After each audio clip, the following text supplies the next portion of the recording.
원래 올해 12월쯤 결혼하기로 하고 지난 6월부터 결혼 준비를 시작했던 29살 여자입니다. 여기에 이렇게 저희 이야기를 하고 있는 걸 보면 결혼이고 뭐고 다 엎어버리고 하소연하러 찾아왔다는 걸 벌써 눈치채신 분들도 계실 것 같네요. 연애 기간이 그렇게 길었던 건 아니지만 그래도 좋은 사람이라는 확신이 있어서 결혼하기로 정했던 건데 이렇게 결혼 준비 시작하자마자 전부 엎어버리게 될 줄은 정말 몰랐어요. 아무리 파리 안으로 굽는 법이라지만 결혼하면 저도 가족이 되는 건데 한 가족이 될 사람으로서 동등한 대우를 받아야 하는 게 당연한 거 아니겠나요? 이름 앞에 시자가 붙는다고 해서 그게 뭐 대단한 벼슬자리가 되는 건 아니잖아요. 제가 뭐 조선시대 마냥 어디 대감님 집에 팔려가듯 시집 가는 것도 아닌데 뭐가 그리 대단한 사람들이라고 결혼 준비 시작하자마자 저한테 갑질을 해대는 건지. 이런 집구석과 한솥밥 먹겠다고 기분 맞춰주고 그러는 것보다 결혼이고 나발이고 길게 두고 볼 것도 없이 엎어버리는 게 맞는 게 아닌가 싶어서 단칼에 이 결혼 안 한다고 선언해주고 돌아왔습니다. 아무리 그래도 어른들까지 다 있는 자리에서 제 행동이 너무했다고 하는데 저는 그 사람들이 당해도 싸다고 생각하거든요.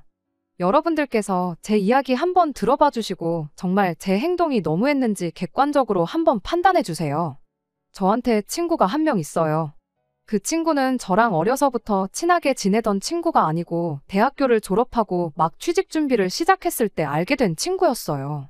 당시만 해도 취직 준비에 필요한 정보 공유를 한다고 이래저래 연락을 자주 주고받던 친구였는데 서로 취직하고 나서 사는 게 바쁘다 보니 한동안 소원해져서 몇 년 동안 소식도 모르고 지내게 되었지요. 그런 친구한테서 몇 년 만에 연락이 왔어요. 서로 너무 반갑다고 톡으로 안부도 묻고 근황 이야기도 나누고 하면서 몇 시간을 떠들었습니다. 그런데 보통은 한참 이렇게 소식도 모르고 지내던 친구가 갑자기 연락을 해오면 안부가 궁금한 것보다는 다른 용건이 있어서 하는 경우가 많잖아요. 그 친구도 제 안부를 묻고 싶다기보단 다른 이유가 있겠거니 생각했어요. 아니나 다를까 저한테 남자를 한 명 소개시켜주고 싶다는 이야기를 꺼내왔어요. 그때쯤 제가 마침 한참 사귀고 있던 사람과 되게 안 좋게 헤어지게 되었는데 어디서 그 소식을 들었나 보더라고요. 아무튼 그때 친구한테 소개를 받게 된 게 제 남자친구였습니다. 남자친구는 저보다 5살 연상으로 제 친구하고는 대학교 때부터 알고 지낸 사이였던 사람이었어요. 아무튼 그렇게 친구의 주선으로 남자친구를 처음 만나게 되었고 그렇게 몇 번 더 만나다가 남자친구와 연애를 시작하게 되었습니다. 연애 6개월 차가 되었을 때 남자친구가 먼저 결혼에 대한 이야기를 꺼내왔어요. 연애만 하는 것도 좋지만 자기가 아무래도 나이가 있다 보니 결혼을 생각하지 않을 수가 없다면서 조금 더 진지하게 저랑 만나고 싶다고요. 말씀드렸던 것처럼 지금 남자친구를 만나기 전에 만나던 사람과 조금 마무리가 안 좋게 헤어졌었거든요. 그런데 이렇게 갑자기 나타난 남자친구가 똥차가 가고 찾아온 벤츠가 아닌가 하는 착각까지 하게 되었죠. 남자친구를 만나기 전에 만나던 사람과 워낙에 안 좋게 헤어졌다 보니 남자친구가 더 좋은 사람처럼 보였나 싶었던 것 같아요. 객관적으로도 학벌이나 직장, 뭐 하나 전에 만나던 사람보다 빠지는 게 없는 사람이기도 했어요. 아무튼 저도 늦은 나이는 아니지만 곧 30을 앞두고 있던 나이다 보니 남자친구가 꺼낸 결혼 이야기를 긍정적으로 받아들이게 되었습니다. 그 뒤로 반년 정도를 더 만나다가 지난 6월에 남자친구의 청혼을 받게 되었고 그렇게 저희는 올해가 가기 전에 결혼식을 올릴 계획을 세우고 본격적으로 결혼 준비를 시작하게 되었습니다. 남자친구와 저 사이에 친구가 있다 보니 결혼 이야기 오가는 동안에 서로가 말은 안 했지만 대충 조건이 어느 정도인지에 대해서는 어렴풋이 알고는 있었어요. 그러다 남자친구의 청혼을 받고 나서는 쉬쉬할 일도 아니겠구나 싶어서 서로의 경제 상황에 대해서 오픈을 하게 되었습니다. 일단 저는 현재 외국계 기업에서 일을 하고 있어요. 올해로 입사 4년차 데리고 세금 같은 거 전부 제외하고 월급을 280 정도 받고 있습니다. 또래들과 비교하면 뭐 엄청 모자란다 싶을 만큼 적게 버는 것도 아니고 평범한 편이지요. 그래도 회사가 외국계다 보니 추가 근무를 한 것에 대해서는 칼같이 계산을 해주는 편이에요. 마음만 먹으면 잔업에 야근 이런 거 해서 월 300 정도는 맞춰서 벌 수 있지만 제가 워라밸을 중시하는 사람이다 보니 돈 얼마 더 버는 것보다 일찍 퇴근해서 이것저것 배우며 자기 개발하는데 더 시간을 쏟고 있습니다. 아무튼 직장 생활 시작한 이래로 제가 저금으로만 2천만 원 정도를 가지고 있습니다. 연봉 받는 거 치고 저금이 적은 이유는 대부분의 재산을 주식으로 보유하고 있기 때문입니다. 작년과 재작년에 어떻게 운이 좋아서 주식으로 조금 재미를 봤어요. 주식 계좌에만 한 5천만 원 정도 들어있고요. 더 모으려면 더 모을 수 있었지만 말씀드린 대로 제가 이것저것 배우러 다니는 걸 좋아해서 생활비 외에도 추가적으로 들어가는 부분이 있다 보니 그렇게 7천 가지고 있는 게 전부입니다. 남자친구는 저보다 연봉이 훨씬 높아요. 저랑 5살이나 차이가 나는 만큼 사회생활 경력도 더 길지만 그런 거 다 감안해서 제가 같은 경력이라 할지라도 남자친구가 버는 만큼 벌지는 못합니다. 월급은 이것저것 다 떼고 380 정도 들어오고 명절이나 연말에 나오는 수당 같은 것까지 계산하면 월급이 400을 넘는다고 봐도 무방합니다. 그런데 모아놓은 돈이 4천만 원이 전부였어요. 대신 할부가 다 끝난 차가 한 대 있었습니다. 저는 별말 안 했는데 자기가 차를 처음 샀을 때 출고가가 4천 정도였다고 그럼 저보다 1,000만 원은 더 모아놓은 거라고 봐도 무방하지 않냐고 하는 걸 보니 자기가 돈을 썩 잘 모으지 못했다는 걸 알고는 있는 눈치였어요. 그래도 제가 돈을 그것밖에 못 모았냐고 따진 것도 아니고 아무 말도 안 했는데 저러는 걸 보니까 좀 어이가 없었습니다. 그래서 차를 샀을 때 가격이 아니라 지금 당장 처분했을 때 얼마나 쳐주는지를 봐야지 맞는 거 아니냐고 한마디 따졌죠. 그랬더니 남자친구가 난데없이 제 주식을 가지고 걸고 넘어져 왔습니다. 주식도 팔아야 돈인 거 모르냐고 지금 주식 계좌에 있는 5천만 원이 내일도 똑같이 5천만 원이라고 생각하지 말라고 하는 거예요. 주식이라는 게 원래 예상할 수 없는 것이다 보니 남자친구 하는 말이 틀린 말은 아니었지만 그 상황에서 그런 말을 한다는 건 억지나 마찬가지였습니다. 그 말이 나온 순간 당장 제 주식을 처분해버리면 되는 상황이었으니까요. 남자친구야말로 자동차를 당장 업자한테 넘긴다고 하면 출고가 4천은커녕 절반값이나 받을 수 있을까 말까였으니 말이에요. 그렇게 따지고 들면 그만인 이야기였지만 사실 애초에 처음부터 저는 저희가 결혼을 앞두고 서로 경제 상황을 알기 위해 말을 꺼낸 거지 돈이 얼마나 있네 없네를 가지고 싸울 생각이 없었습니다. 저 또한 당장 제 돈의 대부분이 주식에 묶여있는 상황이었던 데다가 계속 상승세를 타고 있는데 결혼 때문에 굳이 그 돈을 빼고 싶지는 않았거든요. 적어도 신혼집 구하기 하루 전까지는 손에 쥐고 있고 싶었고 가능만 하다면 향후 몇 년은 그냥 들고 있고 싶었던 게 제 마음이었어요. 그러니 따지고 보면 저는 수중에 2천밖에 없는 거나 마찬가지였는데 그 상황에서 제가 남자친구한테 돈을 너무 못 모은 거 아니냐고 따지고 들 이유가 하나도 없던 상황이었습니다. 그래서 남자친구한테 그냥 결혼 앞두고 우리 상황이 어떤지 알고 싶었을 뿐이지 모아놓은 돈은 크게 상관없다. 어차피 대출을 꽤 많이 끼고 시작할 텐데 오히려 오빠 월급이 좋은 게 훨씬 다행인 거 아니냐. 지금 당장보다는 앞으로가 중요한 거 아니겠냐. 이렇게 말해주면서 오해는 풀었고 다툼까지 가지는 않았네요. 그제서야 남자친구도 조금 평정심을 되찾더니 모아놓은 돈이 별 볼 일 없던 이유에 대해서 나름 해명 아닌 해명을 해줬어요. 자기가 취직한 이래로 부모님한테 직접적으로 돈을 드렸던 적은 한 번도 없지만 여태껏 자기가 공부할 수 있는 여건도 마련해 주시고 지금 이렇게 자리 잡을 때까지 부모님이 자기한테 해주신 게 있지 않냐고. 이날이 때껏 자기한테 베풀어 주신 만큼 전부 돌려드릴 수는 없겠지만 최대한 자기가 힘닿는 데까지는 잘해드리고 싶어서 그랬던 거라면서요.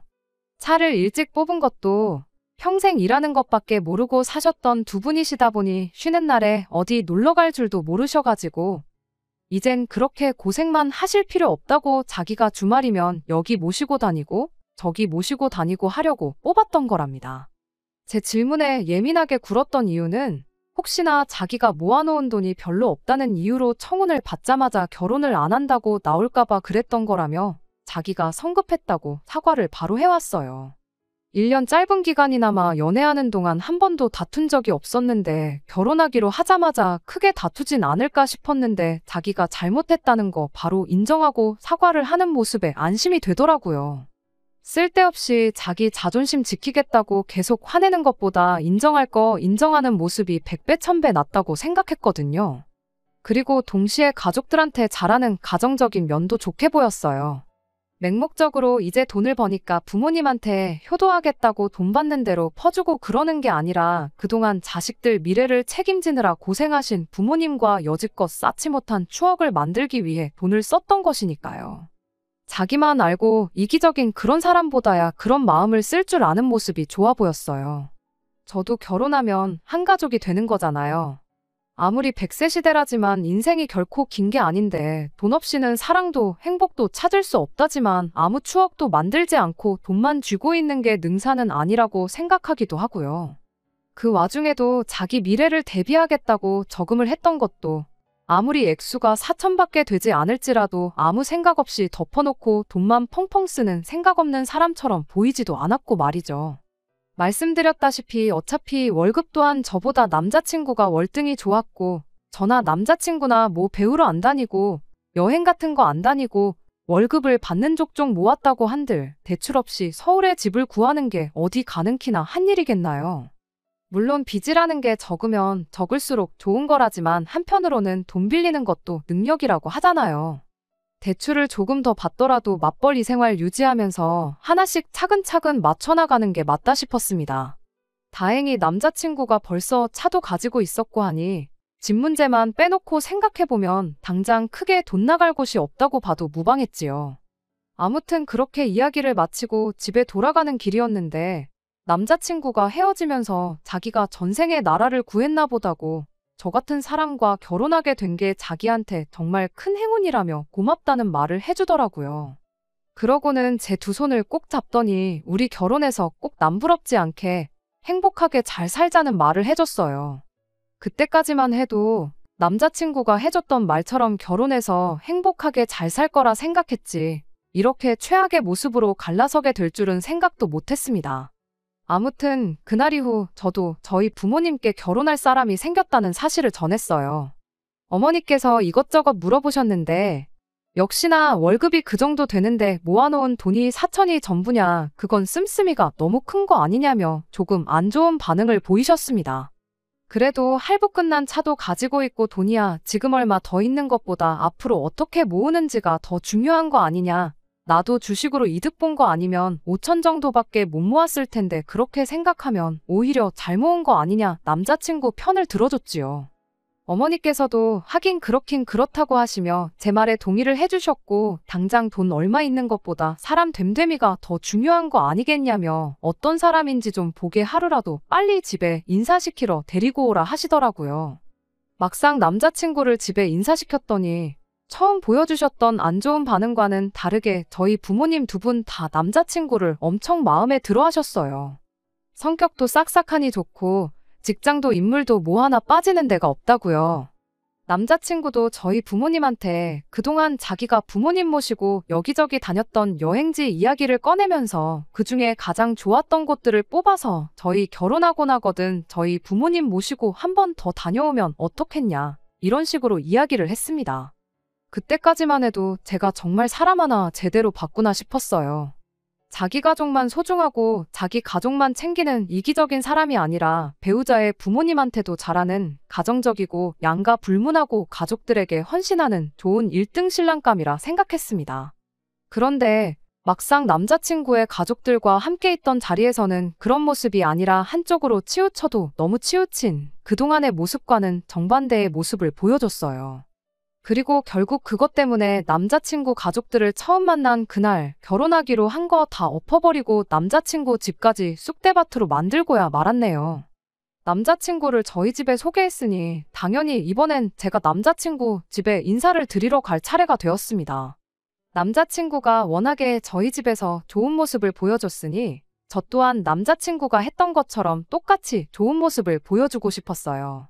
다만 제 성격이 남자친구처럼 싹싹하고 어른들 앞에서 긴장 안 하고 그런 성격이 아니다 보니 혹시나 실수하지 않을까 걱정도 많이 했습니다. 다행히 남자친구 부모님이 그렇게 깐깐해 보이는 사람들은 아니었어요. 저희가 근처까지 다 와간다고 연락했더니 아파트 현관까지 나오셔서 저희를 마중 나와 주셨어요. 그 길로 예약한 식당에 가서 식사를 하고 왔습니다. 모처럼 외식하러 나왔는데 밥 먹는 중에 이런저런 질문했다간 먹다 체할 수도 있다고 본격적인 이야기는 집에 가서 하자며 정말 간단한 질문들 외에는 아무것도 안 물어보셨어요. 그런 사소한 배려에 좋은 분들이구나 하는 생각을 가졌고 그러면서 저도 점점 긴장했던 게 조금씩 풀어지기 시작했습니다. 그렇게 식사를 마치고 다시 남자친구 집으로 향했고 그때부터 남자친구 부모님의 질문 공세가 이어지기 시작했습니다. 덕분에 긴장이 많이 풀어졌다 보니 물어본 질문에 대답하는 게 전혀 어렵지 않았어요. 남자친구가 저희 부모님께 했던 만큼 싹싹하지는 않았지만 나름대로 잘했다고 생각했고 저 혼자만의 생각일 수도 있겠지만 남자친구 부모님 또한 저를 마음에 들어 하시는 듯 싶었습니다. 그런데 문제는 남자친구의 여동생이었어요. 저한테는 하마터면 제 인생 최악의 신우가 될 뻔했던 사람이기도 하고 어떻게 보면 덕분에 결혼이 엎어졌으니 은인이기도 한 사람이지요. 아무튼 그때는 남자친구 동생이 인격이 파탄난 사람인 걸 몰랐고 어쨌든 남자친구의 가족이니 웬만해서는 저를 좋아라 해줬으면 싶었습니다. 외출 중이라 같이 식사하는 자리는 함께하지 못했는데 집에 도착해서 한참 이야기 나누던 도중에 동생이 집에 돌아왔어요. 남자친구한테 저보다 나이가 1살 어린 여동생이 있다는 건 이미 연애 시작할 때쯤부터 알고 있었습니다. 여동생이 있다는 이야기 정도만 들었지 직접 만나보거나 여동생에 대해서 자세한 이야기를 들어본 적은 없었지만 그래도 저랑 1살 차이밖에 나지 않는 만큼 친자매까지는 아니어도 친구처럼 가깝게 지낼 수도 있겠구나 생각했었어요. 하지만 그거야말로 저 혼자만의 생각이었습니다. 남자친구 여동생이 집에 들어오자마자 어머님께서 동생한테 여기 네 새언니 될 사람 와 있으니까 어서 와서 인사부터 하라고 한마디 하셨지요. 저보다 1살 어리다는 건 이미 알고 있었지만 어쨌든 초면이다 보니 동생이 저한테 인사를 하기 전에 먼저 제가 안녕하세요 하고 앞으로 잘 부탁드린다 인사를 건넸습니다. 그런데 여동생이란 사람은 시큰둥한 표정으로 제 인사를 받는 둥 마는 둥 하더니 다짜고짜 저를 위아래로 훑어보기 시작했어요. 그러더니 벼랑간 제 인사를 받기는커녕 너가 걔구나? 한마디 던지고는 남자친구 부모님 옆자리에 가서 털썩 자리를 깔고 앉더라고요. 난데없이 반말을 내뱉는 남자친구 동생 때문에 순간 그 자리 분위기가 그대로 얼어붙어 버렸어요. 그런데 그 와중에 남자친구 여동생한테 말버릇이 그게 뭐냐 하고 지적해주는 사람이 한 명도 없었습니다. 남자친구가 설마 동생이나 부모님께 제 나이를 말을 안 해줬나 싶기도 했는데 말을 안 해준 건 둘째치더라도 남자친구 본인이 이미 제가 1살 더 많은 걸 알고 있는데 그 상황에 동생한테 말 한마디 안 하고 가만히 있는 건지 싶었습니다. 애초에 초면인 사람한테 반말부터 내뱉는 게 정상은 아닌 상황이잖아요. 몰랐을 수도 있지, 착각했을 수도 있지 하고 그냥 넘길 상황도 아니었어요. 이후로도 당연한 듯이 저한테 계속 반말로 말을 해대기 시작했거든요. 그 와중에 남자친구가 한마디 하기는 했는데 그게 예의 없는 말투에 대한 지적이 아니었습니다. 남자친구 동생이 먼저 저한테 말을 꺼냈어요. 설마 예비시댁에 인사하러 왔는데 빈손으로 온 건 아니겠지? 하고 물어왔죠. 그때 남자친구가 처음으로 입을 열었는데 그게 말투에 대한 지적이 아니라 설마 빈손으로 왔겠냐는 대답을 하고는 제가 사가지고 온 과일 바구니를 턱으로 쭉 하고 가리키더라고요. 남자친구 여동생이 그 과일 바구니를 보더니 안 그래도 자기가 친구랑 나가서 밥 먹고 오는 길인데 기름진 거 먹어서 상큼한 게 땡겼는데 잘 됐다며 저한테 나 과일 좀 먹어도 되지? 하고 한마디 말을 꺼내더군요.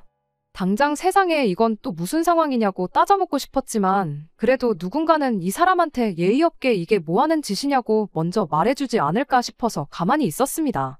뭐 당연한 이야기겠지만 누구 하나 나서서 그걸 지적해주는 사람이 없었어요. 저보다 1살 아래면 오빠인 남자친구와 한참 나이차가 나는 건데 집에서 막내로 커서 버르장머리가 없는 건가? 아니면 반대로 막내라서 남자친구고 남자친구 부모님이고 그냥 뭔 짓을 하던 간에 오냐오냐 해주는 건가 싶었어요. 하지만 진짜 어이없는 건 남자친구 여동생 입에서 나온 말도 안 되는 질문이었습니다. 아니, 질문이라고 하기도 뭐하고 오히려 통보에 가까웠지요.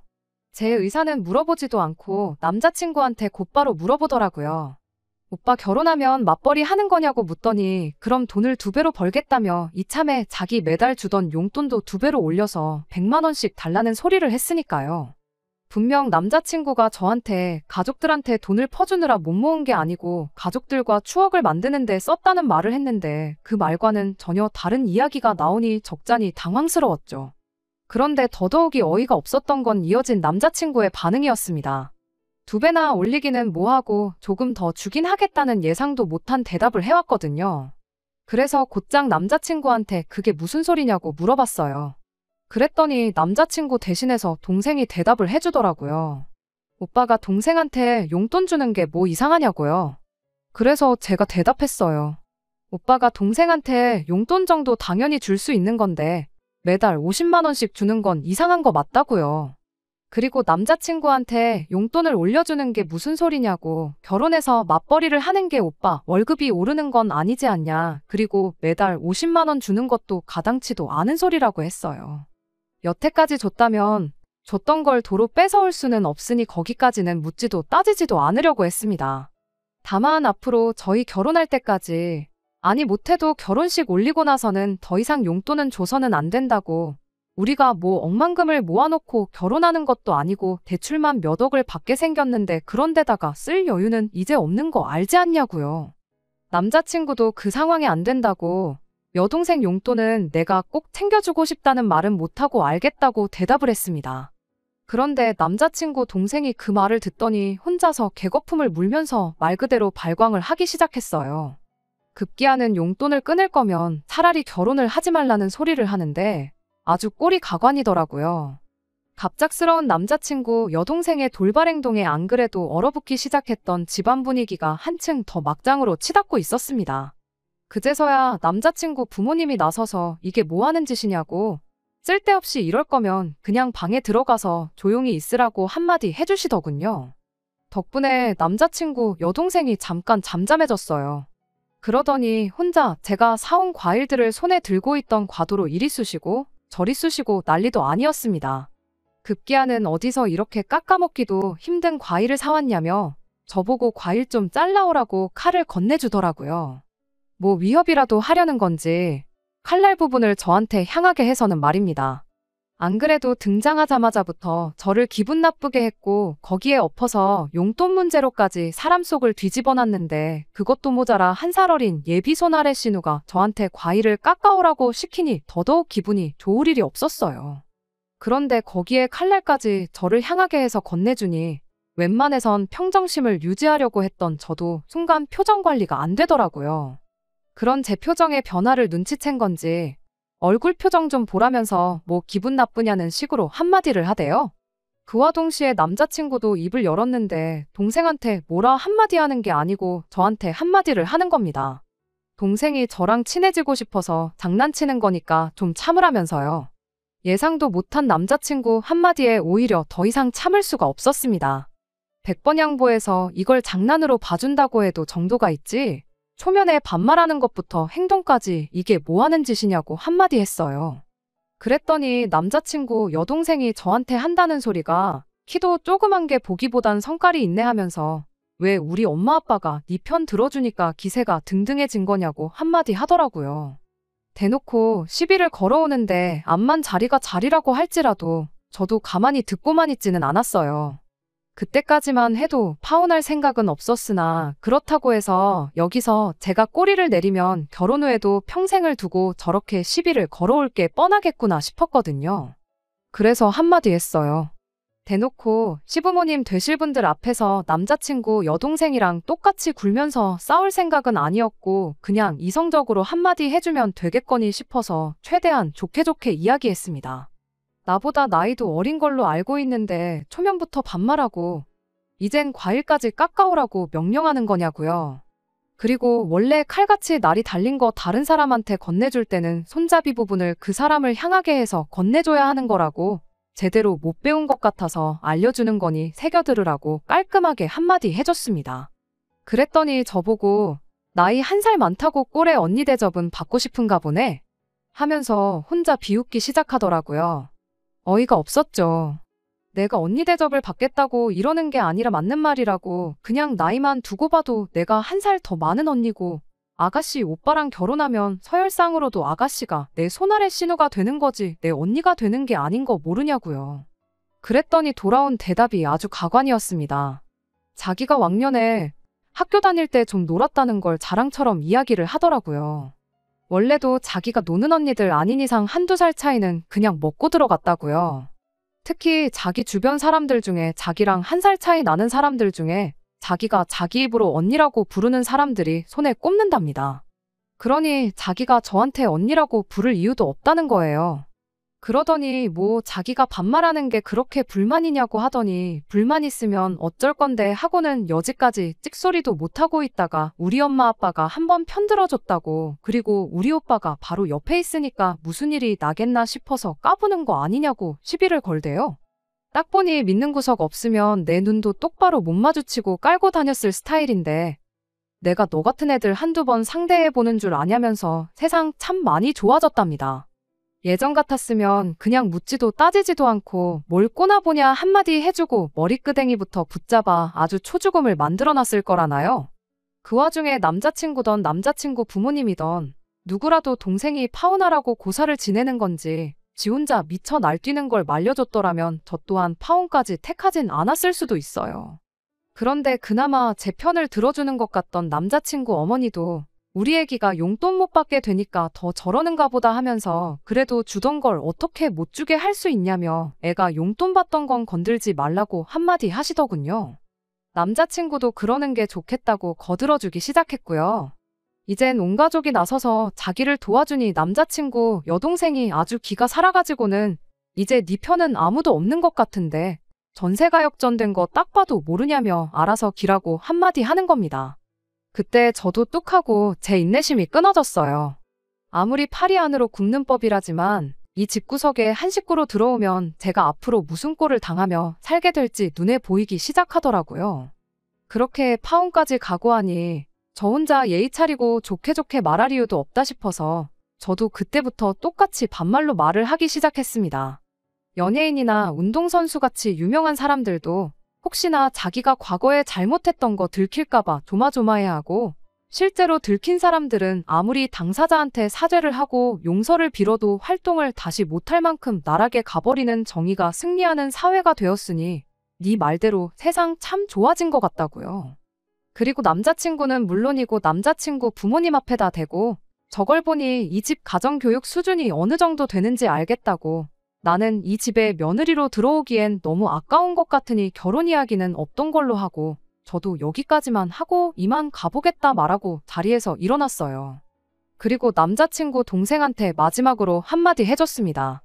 뭔가 크게 착각하는 것 같은데 왕년에 사람 괴롭히고 그런 이야기 어디 가서 자랑처럼 할 만한 이야기가 아니고 네 얼굴에, 네 부모 네 오빠 얼굴에 침 뱉는 거나 마찬가지니까 오늘부로 그 이야기는 어디 가서 꺼내지도 말라고 충고 한마디 해줬습니다. 그리고 나서 남자친구 동생이 난도질을 해놓은 과일은 두고 멀쩡한 과일들만 챙겨 들고 저런 인간도 안 되는 애 먹으라고 사온 과일이 아니니 아까워서라도 도로 가져가겠다 말하고 현관문 쪽으로 몸을 돌렸어요. 그런데 뒤에서 남자친구 동생이 저를 향해 냅다 뛰어오더라고요. 머리끄댕이라도 잡으려는 건지 팔을 뻗길래 그대로 그 팔을 잡아서 업어치기로 바닥에 내동댕이를 쳐버렸어요. 지난 몇 달 동안 남자친구 입에서 처음 결혼에 대한 이야기 나왔을 때 혹시나 싶어서 체중 관리도 미리미리 할 겸해서 운동을 시작했었거든요. 그냥 헬스장만 다니기에는 지루한 것 같고 새로운 것도 배워보고 싶어서 집 근처에 있는 종합격투기 도장에 등록해서 주짓수며 유도며 이런 걸 배웠거든요. 체중 관리가 목적이었지 실전에 쓰려고 배운 건 아니었는데 이렇게 배운 걸 써먹고야 말았네요. 아무리 제가 먼저 결혼은 없던 일로 하겠다고 말을 하긴 했지만 결혼 허락받으러 간 자리에서 다른 사람도 아니고 예비신우 될 사람을 바닥에 패대기 쳐버렸으니 이제 진짜로 이 결혼은 물 건너갔구나 싶었습니다. 갑자기 펼쳐진 상황에 다들 당황한 기색이 역력했는데 그 틈을 타서 집에서 빠져나왔어요. 그제서야 남자친구가 정신을 차린 건지 저를 쫓아나왔는데 급하게 제 손을 낚아채서 한다는 소리가 미안하다는 사과가 아니라 지금 어른들 계신 데서 뭐 하는 짓이냐고 따지고 들더라고요.